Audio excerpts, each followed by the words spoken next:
Hello बच्चों, welcome back in my YouTube channel MS English classes में। हमने पिछले वीडियो में एक चैप्टर के बारे में बात किया था जिसका नाम था ए लेटर टू गॉड। हमने ए लेटर टू गॉड को अच्छी तरीके से पढ़ा और मुझे आशा है कि आप लोगों को वह चीज़ें समझ में आई थी। और ए लेटर टू गॉड को पढ़ने के बाद उसके कुछ इंपॉर्टेंट क्वेश्चन आंसर भी हमने आपको बता दिया था और मुझे उम्मीद है कि उसे आप लोगों ने कॉपी में नोट किया होगा। और आगे भी हम इसी तरीके से आपको हर एक चैप्टर बताते रहेंगे ताकि आपको एग्ज़ाम में क्या कोई कठिनाई ना हो। तो बच्चों, आज हम दूसरा चैप्टर पढ़ेंगे डस्ट ऑफ स्नो, जिसके राइटर हैं रॉबर्ट फ्रॉस्ट। तो मैं इस वीडियो को स्टार्ट करने से पहले आपको एक बात बता देता हूं कि इस वीडियो को अंत तक देखिएगा, क्योंकि वीडियो के लास्ट में जो जानकारी दी गई है वो आपके लिए बहुत ही महत्वपूर्ण होगा। तो पहले हम चैप्टर के बारे में बात कर लेते हैं, फिर हम वो जानकारी आपको देंगे। तो चलिए स्टार्ट करते हैं। आपका जो चैप्टर है dust of snow. Dust of snow मतलब क्या होता है कि डस्ट मतलब होता है धूल, ऑफ स्नो मतलब बर्फ़, यानी बर्फ़ का। यहाँ देखो डस्ट का मतलब धूल है, लेकिन धूल से कोई मतलब नहीं है। कह रहे हैं आप स्नो, स्नो मतलब क्या होता है बर्फ़, यानी बर्फ़ का जो छोटा टुकड़ा है। कह रहे हैं डस्ट ऑफ स्नो मतलब बर्फ़ का एक छोटा टुकड़ा या बर्फ़ के छोटे छोटे कण होते हैं, उसके बारे में बात किया गया है। और इसके राइटर है रॉबर्ट फ्रॉस्ट। जो रॉबर्ट फ्रॉस्ट हैं वह बताते हैं कि मतलब उनकी एक दुखमय कहानी थी, या फिर एक बार वह दुख में थे, कहीं से गुजर रहे थे और उनके ऊपर क्या है एक बर्फ़ का टुकड़ा गिर जाता है, जिससे वह और यानी उनका बचा हुआ दिन और क्या है दुखित हो जाता है। तो चलिए हम इस कहानी को स्टार्ट करते हैं, यानी इस पोएम को स्टार्ट करते हैं। और ये हमारा पोएम फर्स्ट लेसन है जिसका नाम है डस्ट ऑफ स्नो और राइटर है रॉबर्ट फ्रॉस्ट। तो आप लोग इसे याद कर लीजिएगा। देखो बच्चों, आज हम बात करते हैं अब अपने पोएम पे। तो पोएम लिखा है कि the way a crow soak down on me the dust of snow from a hemlock tree. Hemlock tree मतलब क्या होता है कि धतूरा का वृक्ष। कह रहे हैं कि कभी जो है, इसमें कहने का आशय ये है कि देखो, कह रहे हैं द वे ए क्रो मतलब कि एक कौवा जो था, कह रहे हैं कि सोक डाउन ऑन मी ना, कह रहे हैं कि shook down on me the dust of snow. कह रहे हैं डस्ट ऑफ स्नो मतलब जो धूल का कण है बाबू, सॉक डाउन मी मतलब मेरे ऊपर गिरा दिया, यानी सॉक डाउन मतलब हिला कर, ऑन मी मतलब मेरे ऊपर गिरा दिया। द वे ए क्रो यानी एक कौवा, कह रहे हैं कि और फार ए हेमलॉक ट्री। अब कभी देखो यहाँ कह क्या रहे हैं, समझने की बात है। तो कभी यहाँ कह रहे हैं कि एक बार वह क्या है कि कहीं से गुजर रहे थे, मतलब कि इसमें लिखा नहीं है, मतलब ऐसे बता रहे हैं। कभी की जो कहानी है, कह रहे हैं कभी एक बार कहीं से गुजर रहे थे और रास्ते में एक धतूरे का वृक्ष पड़ता है। तो यहाँ पे यह निश्चित नहीं है कि कभी धतूरे के वृक्ष के नीचे खड़े थे कि बैठे थे कि उसके पास से गुजर रहे थे।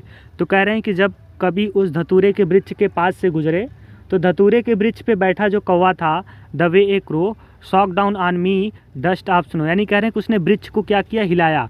कह रहे हैं कि उसने क्या किया, वृक्ष को हिलाया। कह रहे हैं कि धतूरे के पेड़ पर एक कौवा था जो बैठा हुआ था, यानी वे मतलब तरीका, यानी मैनर मतलब ढंग, यानी कह रहे हैं बैठा हुआ था। और कह रहे हैं कि सॉक डाउन ऑन मी, कह रहे हैं मेरे ऊपर गिरा दिया।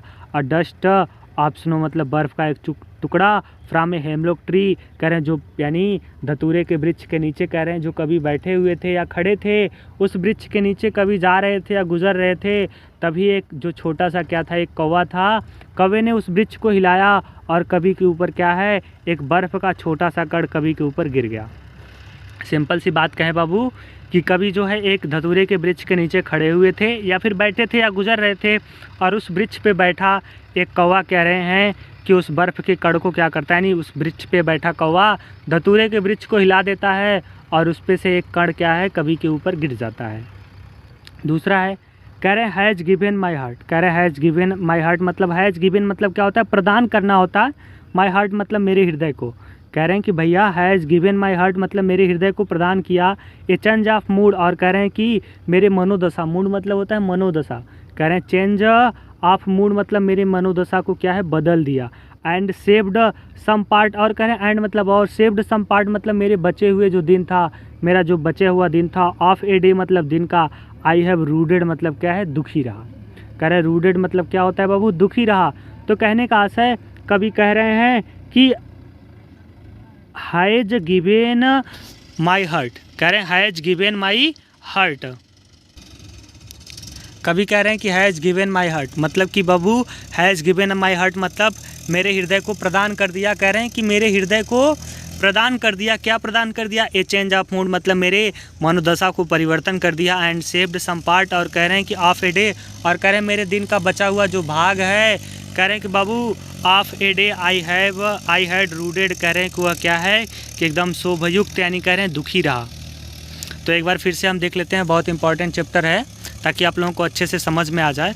कह रहे हैं द वे ए क्रो, कह रहे हैं कि एक जो कौवा था, यानी एक जो कौवा कह रहे बाबू द वे ए क्रो, यानी जो कौवा था, कह रहे हैं कि शॉक डाउन ऑन मी, कह रहे हैं जो कौवे के बैठने का तरीका है, उसने जिस तरीके से पेड़ को हिलाया, shock down on me dust of snow, यानी कह रहे हैं कि एक छोटा सा बर्फ़ का टुकड़ा मेरे ऊपर गिर गया, फ्रॉम ए हेमलक ट्री, मतलब धतूरे के वृक्ष से। तो कभी कह रहे हैं कि धतूरे के वृक्ष के नीचे से यानी बैठे थे या गुजर रहे थे, तभी एक कौवे ने धतूरे के वृक्ष को हिलाया और हिलाने के बाद उस पे से एक बर्फ़ का छोटा सा टुकड़ा कभी के ऊपर गिर गया। और फिर कह रहे हैं कि हैज़ गिवन माई हार्ट, यानी मेरे हृदय को क्या है, प्रदान हुआ ये चेंज ऑफ मूड। और कह रहे हैं जो मेरा हृदय था वह क्या हो गया बाबू, परिवर्तन हो गया। चेंज ऑफ मूड मतलब जो मेरे हृदय की मनोदशा थी वह क्या है, परिवर्तन हो गई। And saved some part of a day, और कह रहे जो बचे हुए यानी ऑफ ए डे यानी कह रहे दिन का जो बचा हुआ भाग था, आई हैव रूड मतलब क्या है कि दुखी रहा, मेरा दुखी रहा। तो कभी कह रहे हैं कि जब उस कौवे ने कभी के ऊपर बर्फ़ का टुकड़ा गिरा दिया तो मेरा बचा हुआ दिन क्या रहा बाबू, एकदम दुखी रहा। तो ये था एक छोटा सा chapter the dust of snow. Dust of snow में मतलब 2 ही पैराग्राफ है, आप लोगों को मैंने पढ़ा दिया। अब पढ़ाने के बाद मैं आपको एक चीज़ बता दूं बहुत ही इंपॉर्टेंट, जो मैंने कहा था इंपॉर्टेंट यह है कि जो पोइट्री होता है आपको ये पैराग्राफ्स आएंगे और पैराग्राफ्स के नीचे 2-3 आंसर क्वेश्चंस दिए होंगे जिनको आपको आंसर पेपर में लिखना होगा। तो आपको ज़्यादा इस पोइट्री में कुछ करना नहीं है, बस आप इन कविताओं को अच्छे से पढ़ लो तो नीचे दिए हुए आंसर्स को आप खुद पे खुद नीचे दिए हुए क्वेश्चंस को आप क्या है खुद पे खुद जवाब दे दोगे। तो देखो ये था आज आपका चैप्टर।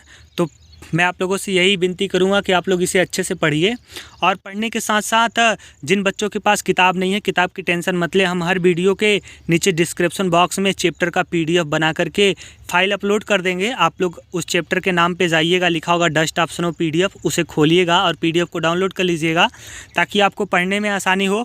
और जिन बच्चों के पास किताब नहीं है, फिर कहीं कहीं जगहों पे किताब अवेलेबल नहीं है, जैसे मार्केट में कहीं कहीं किताब अवेलेबल नहीं है क्योंकि ये NCERT पद्धति पे है, तो आप लोग क्या है कि इस वीडियो से पढ़ सकते हैं। और यह सभी के लिए है जिनके स्कूल में NCERT पद्धति की किताबें चलती हैं ना, उन सभी लोगों के लिए क्या है यह चैप्टर इंपॉर्टेंट है, उन सभी लोगों के लिए किताबों में यह चैप्टर दिया हुआ है। तो फिलहाल आज के लिए इतना ही, आप लोग इस चैप्टर को पढ़िएगा। हम नेक्स्ट डे इस चैप्टर के जो भी इंपॉर्टेंट क्वेश्चन आंसर्स हैं लेकर के उसे चलेंगे, ठीक है। तो फिलहाल आज के लिए इतना ही।